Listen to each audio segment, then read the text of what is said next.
How to fix Samsung M20। hang and restart problem। नमस्कार दोस्तों, स्वागत है आप सभी का तिकराज यूट्यूब चैनल पर। तो दोस्तों, आज की इस वीडियो पर मैं आपको बताऊंगा कि कैसे आप जो है अपने सैमसंग के डिवाइस पर हैंग और रिस्टार्ट प्रॉब्लम सॉल्व कैसे कर सकते हैं। यहाँ पे दोस्तों क्या होता है, जब हमारे डिवाइस ठीक है हैंग हो जाते हैं तो वो अपने आप रिस्टार्ट हो जाते हैं। ठीक है, इस तरीके का प्रॉब्लम है ये।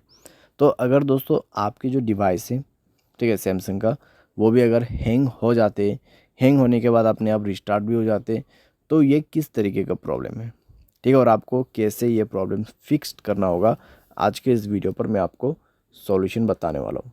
वीडियो को अंत तक देखिए, जो भी सॉल्यूशन मैं आपको बताऊँगा उसको फॉलो करें, आपका प्रॉब्लम सॉल्व्ड हो जाएगा। ठीक है, वीडियो शुरू करने से पहले दोस्तों, अगर आपने चैनल को सब्सक्राइब नहीं किया है तो सब्सक्राइब करते हुए बेल आइकन को क्लिक करें। अगर आप ऑनलाइन पैसा कमाना चाहते हैं तो वीडियो डिस्क्रिप्शन पर आपको लिंक मिल जाएगा। किसी भी प्रॉब्लम के रिगार्डिंग पर आप हमें ट्विटर पर फॉलो करके मैसेज करें। तो चलिए दोस्तों, वीडियो शुरू करते हैं। तो यहाँ पे दोस्तों जो हैंग एंड रिस्टार्ट प्रॉब्लम है, ठीक है, तो उसको फिक्स करने के लिए आपको सबसे पहले तो स्टोरेज में से क्लीन अप करना होगा।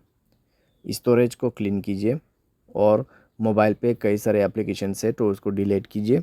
ठीक है, बहुत बड़ा एप्लीकेशंस आप यूज़ करते हैं तो उसका डेटा को क्लियर करके यूज़ कीजिए। इससे आपका जो रैम है वो खाली होगा। ठीक है, और कोई भी दोस्तों एप्लीकेशन जो कि बैड एप्लीकेशंस होगा उनको भी डिलीट कर दीजिएगा।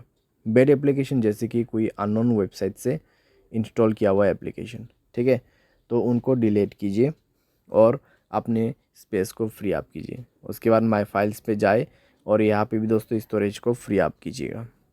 ठीक है, जब स्टोरेज आपका 40 to 30% एम्प्टी हो जाएगा, तब आप अपने मोबाइल सॉफ्टवेयर को अपडेट करेंगे।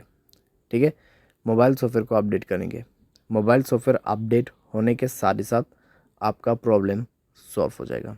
ठीक है, तो हैंग और रिस्टार्ट का जो इशू है आप इसी तरीके से फिक्स कर सकते हैं। तो ये सॉल्यूशन को आप फॉलो करके देखिए, प्रॉब्लम सॉल्व हो जाना चाहिए। अगर सॉल्व हो जाता है तो अच्छी बात है।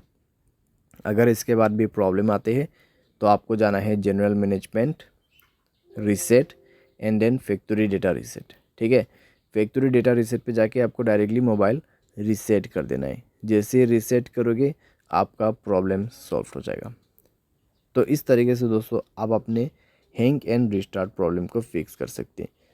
तो जितना भी मैंने आपको सॉल्यूशन बताया दोस्तों, उसी को फॉलो कीजिएगा तो आपका प्रॉब्लम सॉल्व हो जाएगा। आपको कोई भी दिक्कतें बाद में नहीं होगा।